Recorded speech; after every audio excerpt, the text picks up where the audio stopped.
right? So he was in that lane. He needed to get over. I didn't see him trying to get over. I'm not a petty driver. You need to get over? Ma'am, I'll let you over. I'm not petty. I didn't see him. He thought I was forcing him over. He gets behind me and starts blowing his horn. Just blowing his horn. Then he gets in the left turn on the lane and gets next to me. I didn't say nothing to him. This is all I did. I didn't say nothing. This is all I did. I just... That's all I did. I didn't say nothing. That's all I... You ever looked at somebody and immediately knew you had made a mistake? Because when I looked at him, I looked like he had just shot somebody at 4:30. And it was 4:33, so the gun was still hot. So at this moment, I look straight. The light turned green, I go straight. He gets out the left lane and gets behind me. I said, well, let me see if he followed me. So I went straight, I made a left, he made a left. I made a right down a one-way street the wrong way on purpose. He made a right down a one-way street the wrong way with me. And I thought to myself, I said, you know what? We about to find out who got the most gas in their car. I was headed to the Conference Center. Now I'm on my way to Philly. Yes, I am. No, you catch me in Pennsylvania, you got me, no. This was meant to happen if you catch me in Pennsylvania.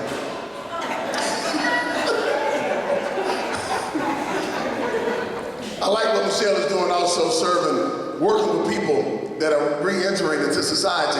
I did a lot of work in the jail with the Real Life program. I started a program in the Richmond City Jail, worked with those brothers and sisters, helping them get out, helping them get jobs when they get out. And I know how hard it is. I know that firsthand. And when I was doing interviews in the jail, this was when LeVar was Secretary of State. He would come in on his time and work with me and the individuals that I was serving in the Richmond City Jail. So that's the kind of guy that this guy was before he even became mayor. So I like that. And you know, always when I was working with Chief Durham, when Durham was here, and I just talked to him 2 days ago, he's doing well, by the way. He's working with the NFL, making a lot of money, a whole lot of money. I thought he was sick. No, he ain't sick. He went on to something else. That's what he did.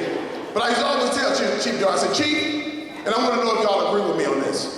I said, just because you enforce the law, don't make you above the law. Am I right or wrong? I said, just because you enforce the law, don't make you above the law. I'm gonna tell y'all what I did one day. I want y'all to tell me if I was wrong. I was coming down Chippenham. I wasn't going that fast. I was going like 90, 92. I really wasn't going that fast.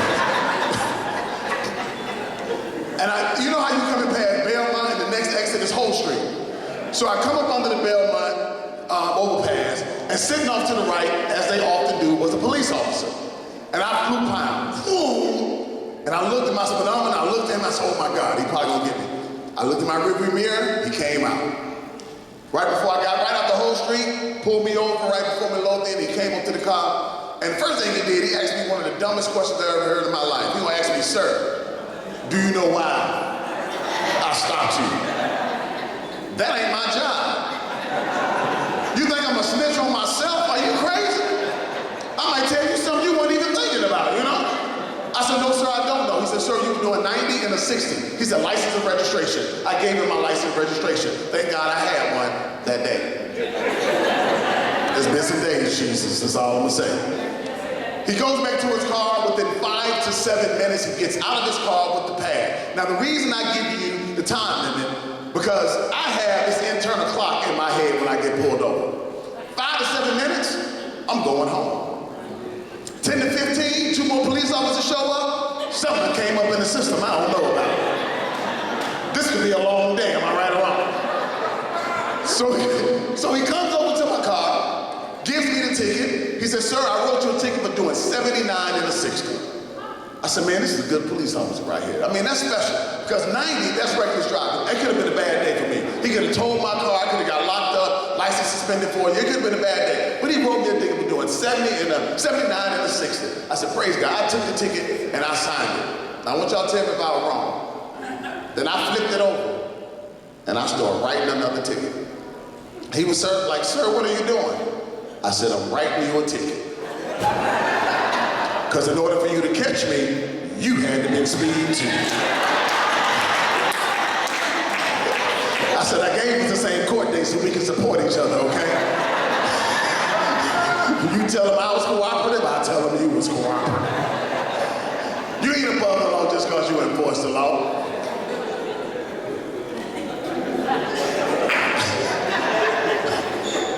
My next message. So message number one, no road rage on the south side.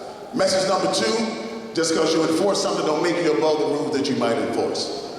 Message number three, fear nothing. Fear nothing. A lot of us say we serve God, we believe in God, we praise God, we got faith in God, but for some reason we fear so many things. And a lot of the things we fear are things that have never happened to us personally. It's things that have happened to other people or things somebody else told us that happened to them. That's we fear most of those things. Fear nothing. And people say, well, I fear God. Let's put that in context. Fearing God is not being afraid of God. Fearing God is being in awe of God, amazed at the things that God can do. That's fearing God, not being afraid of God. Fear nothing. They try to, in the media right now, get us to be afraid of terrorism. You afraid of terrorism, brother? Good for you, man. Neither am I. You know why? Because me and terrorists don't run in the same circle. Like, let's recap the Terrorist Act, the big one that happened in America, the World Trade Center. The planes that hit the World Trade Center, those were big planes, right? 40,000, big planes. These are planes that go from Richmond, Virginia to Los Angeles non-stop. That's why I'm not worried about terrorism. I don't fly straight nowhere. I am the connection king. Do you hear me? It can be a flight from here to Virginia Beach. I'm gonna stop in Williamsburg. You doggone right. Plane don't even take off. Just be driving down 64.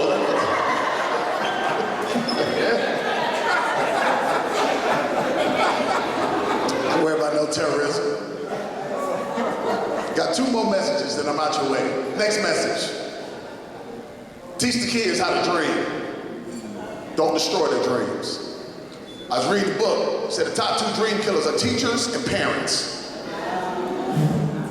Think about that. Top 2 dream killers are teachers and parents. Teachers because they teach you how to systematically do things and keep you in the line. They don't teach you how to become big thinkers. Parents, mainly because if your son or daughter tell you that they want to do something that you don't understand, you stop them from doing it because you don't know how to protect them through the process. So not out of spite of their dream, it's out of love trying to protect them. But if God puts something inside of them, it ain't for you to manifest what's inside of them. You protect the child, God will do the rest with the dream that's inside of their heart. So don't kill dreams. My little niece came to me the other day. Some of y'all may have heard me talk about this before. My niece came to me the other day, and she's 10. And she said, Uncle Micah, I got something we can do as black people to get our credit. I'm like, oh, I want to hear this. She's 10. I said, I said, Tisha, not you, Tisha, not that Tisha. That's not my niece, but my other niece, Tisha. I said, Tisha, tell me about it, baby. She said, Uncle Micah, Neil Armstrong, the first white man to go to the moon. I said, yep, that's what they say, that's what they say. She said, I got something we can do to top that. We gotta send a brother to the sun.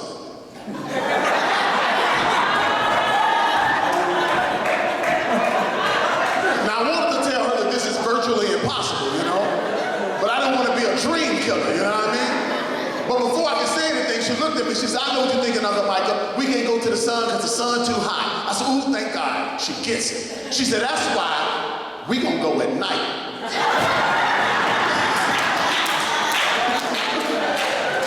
I said, go on to the sun, little girl. Go on to the sun. Go on to the sun.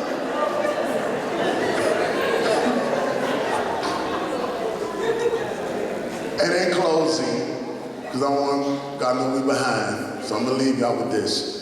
And this is probably my most serious. Hopefully you can see that through my comedy, I'm actually trying to give you some subliminal messages to take home and do some real work with. Don't just laugh at them. Think about what I'm trying to say, trying to portray. Because the last one is what's probably the biggest to me. We're in a time right now where race relations in my lifetime is at its greatest moment of turmoil.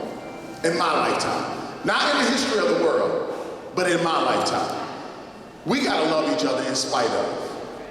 We have to, love each. The one thing that we have in common is the fact that we are all human beings. The major race is the human race. Don't hate somebody for something you don't even know about them just because you see their skin color. Don't hate somebody because somebody that looked like them did something to you that you didn't like. And because you can't fight the person that did it, you'll choose to fight this other person that kind of look like them. Don't do that.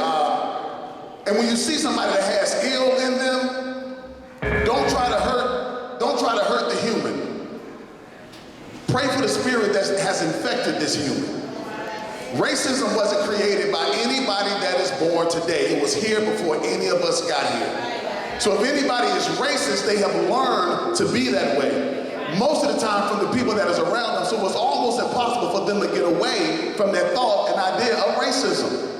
It's the same thing for people that suffer other different things. So when you see somebody that's racist, they don't need to be beat up, they need a hug. They don't need to be torn down, they need to know that we care about you. I love Jesus in the prayer, and I think it's one of the most powerful prayers that Jesus said, in my opinion, when he was on the cross and they were about to kill him. And he said, "Forgive them, Father, for they know not what they do." He didn't want to kill the person because Jesus knew that if I hurt the person, the spirit wins. So don't hurt the person. Pray that spirit out of that person. You know, people say, well, bam, you know, race relations, yeah, but black people got to stand together. And I totally agree black people got to stand together because we need equity. Not just equality, we need equity. We need to be put up to where we can be where we know we're capable of being. You can't tell me that you're in prison these people for marijuana for so many years, torn down so many families. Now people about to become billionaires off of it. You need to go back to the people you done hurt. They need a piece of that. And that's just my opinion, just a humble opinion. And people say, well, bam, have you ever dated interracially? Yes, I have. I dated a white girl. Yes, I have. I look at the black woman like, you did what? Yeah, I did it. And people say, well, I bet you couldn't communicate. We communicated great. I'm gonna tell you where the problem came in at. We was headed to Virginia Beach. She took her shoe off and stuck her foot out the window. I said, this ain't gonna work. I said, we are not meant to be together. Now, get your daggone foot back in this window.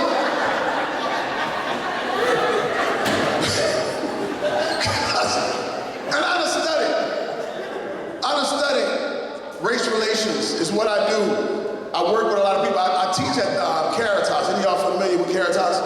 I teach in the Healing Place, and I teach brothers that have been going through rehab and are within their 6 months of rehab. They're trying to go and get a job, and I teach life skills, and I also teach employability skills. I taught the market at 25th. Those employees, before they got their jobs or started their jobs, from November of last year all the way until March of this year, I worked with those employees on employability skills, life skills, community building skills. So I like trying to jump into the community and make some stuff happen. And I noticed the differences between blacks and whites, and it really ain't a whole lot. Two, that I've come to the conclusion to understand. One is music. When white people sing a song, they sing the words that are written exactly to the notes that they are written to. Black people don't know what's wrong with us. We gotta add stuff to the song, ain't got nothing to do with the doggone song. I went to a white church over Christmas holidays, a white guy came into the microphone, sung a song, the song was Silent Night. Exact words, exact notes. Silent night. Ain't no night had a T on it. Holy night. All is calm, all is bright. Thank you. Black people don't know what's wrong with us. Our Silent Night don't even start off with the words, Silent Night. You know how Silent Night start off? In my mind.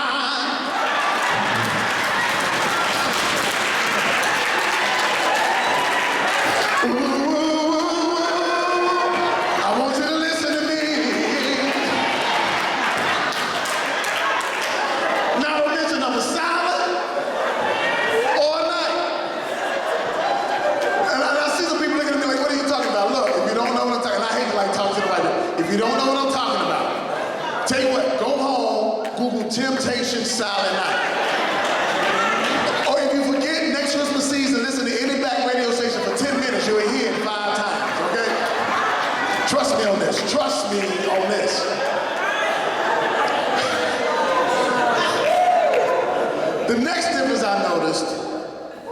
was in college. There's a distinct difference between a historically black college and a diverse university. And contrary to what people think, it is not the education. People say, oh, go to diverse university, get a better education. That's not true, because it's not where you get your education, it's what you do with your education. The difference I noticed was the football game. I went to a couple of years ago the Virginia Tech Miami football game. I saw something that shocked the heck out of me. Did y'all know that when they go to football games, they watch the football game? It is astonishing to me. Because quarters one, quarters two, they sat there, they watched the game, halftime came up, they went to the concession stand, got cookies and Coca-Colas. It messed me up. Because at an HBCU, we don't care about the football team. We waiting on one thing. What is that? The halftime show. Now I know some of y'all looking at me again, like, what is he talking about? If you don't believe me, next season, go to Virginia State, Virginia Union, Hampton, Howard, Norfolk, go to one of their football games. When the game is over and the people are walking out, ask them who won. They don't know. Score's still on the scoreboard, but they don't know who won the game. But we all know one thing: who won the halftime show. And I watched the Virginia Tech band when I was at the Virginia Tech game. I watched the Virginia Tech band. The Virginia Tech band, it was good, precise, persistent, played beautiful music I never heard before, but it was beautiful. And when they marched, no matter which way they went, they looked the same direction.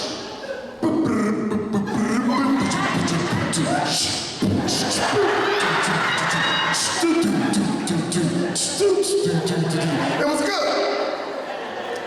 That's not how we do it in historically black college. First of all, when a black band play a song, it's something you just heard on the way to the game. Secondly, when a black band march in, you know something special is about to happen. If you've never been there before, I'm gonna take you right now to the halftime show of the Historical University of College. Let's go. Oh.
Give it up one more time from Bam Bam.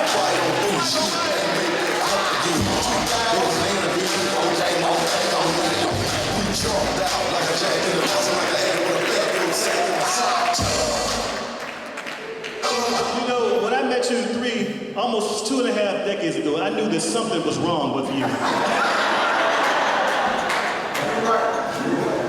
All right, at this time, we're going to have a 3-minute testimonial from Clyde Boykins Jr. Come on up, Clyde. Where are you?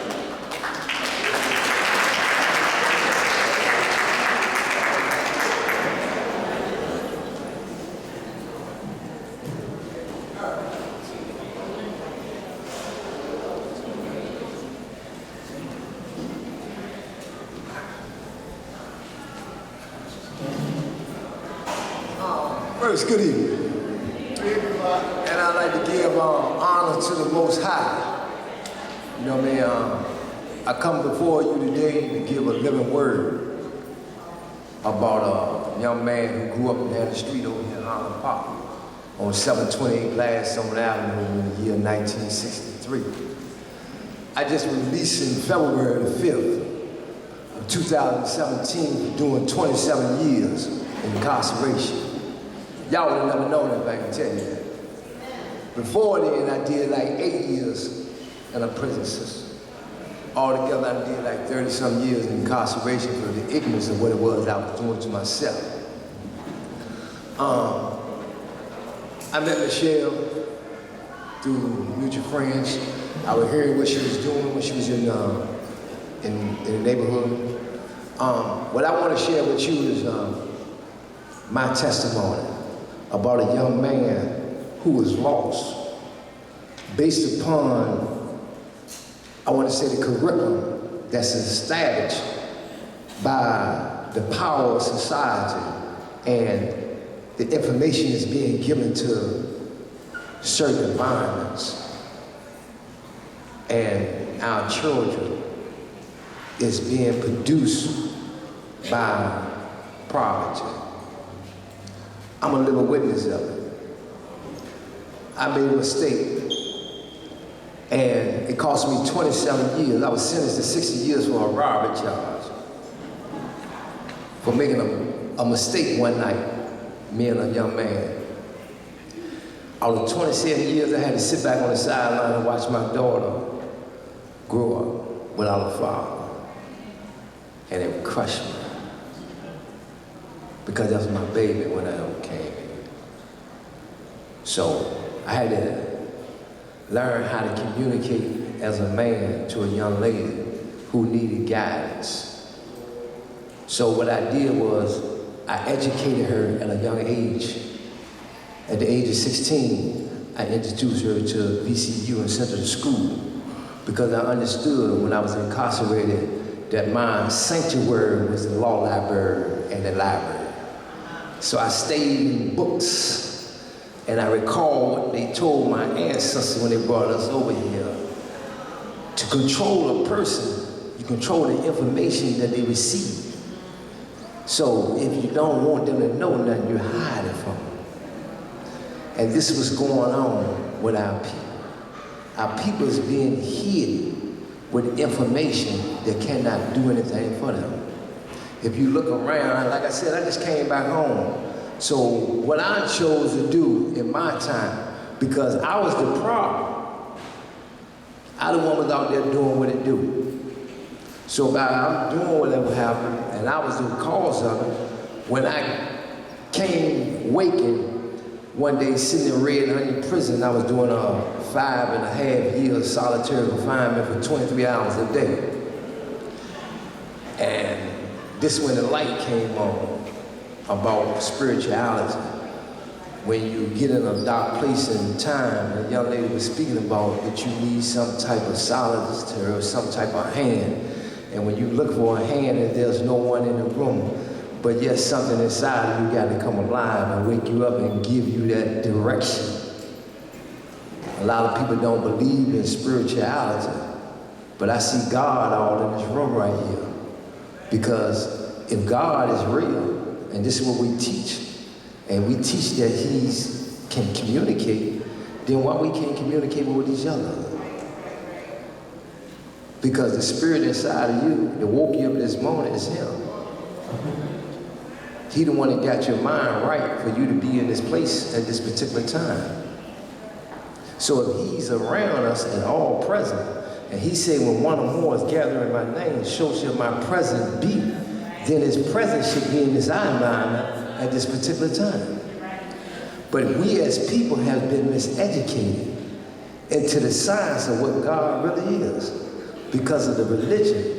And religion is what it is to separate the people and cause division amongst the communication. So what our community look like today? Y'all can look out the window. Look in the neighborhood. Like I'm saying, I just came back from out a box.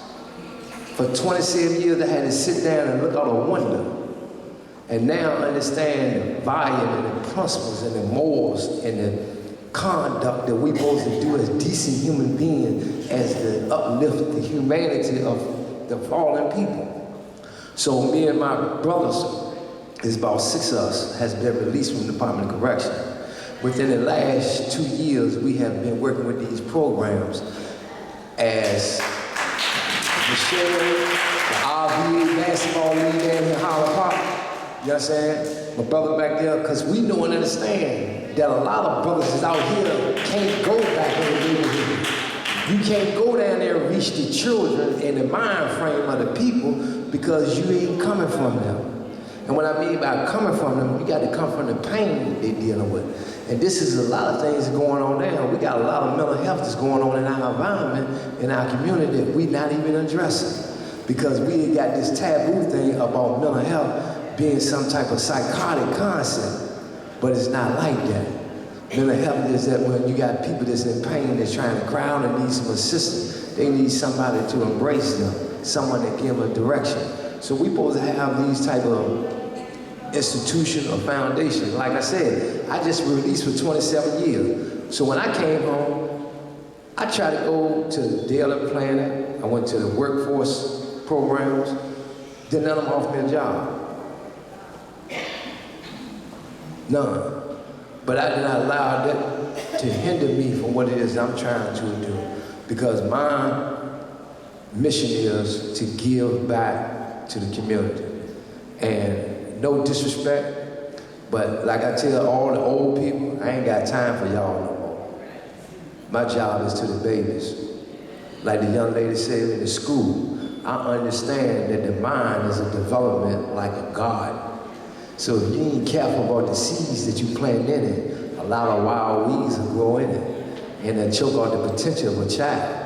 So we as the people, we got to understand what it is being placed in the mind so the children can have a proper development in what it is they're doing. So my job, I made a commitment, me and 5 other brothers.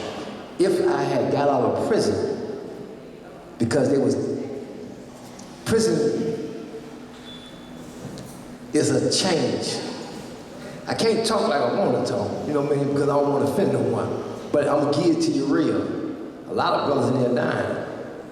It's a lot of anger in there because people don't have hope. And the way the system, what the brother was saying about you have individuals that's in here that the law said that you get 25 years, and then when you get in the system, DOC said that under the policy, that they don't meet the criteria for parole, but the guideline and the sentence guideline and the court system never allowed that to happen.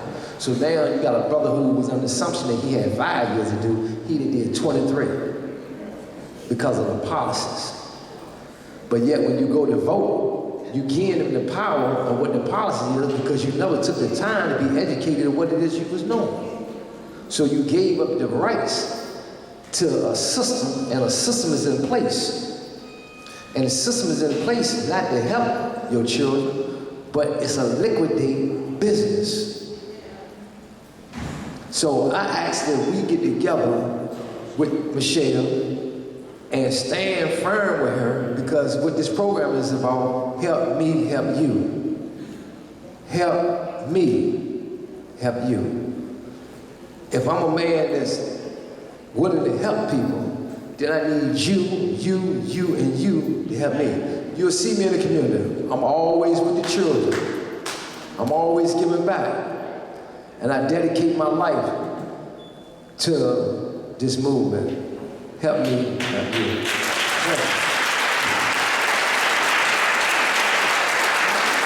Thank you, Mr. Morgan.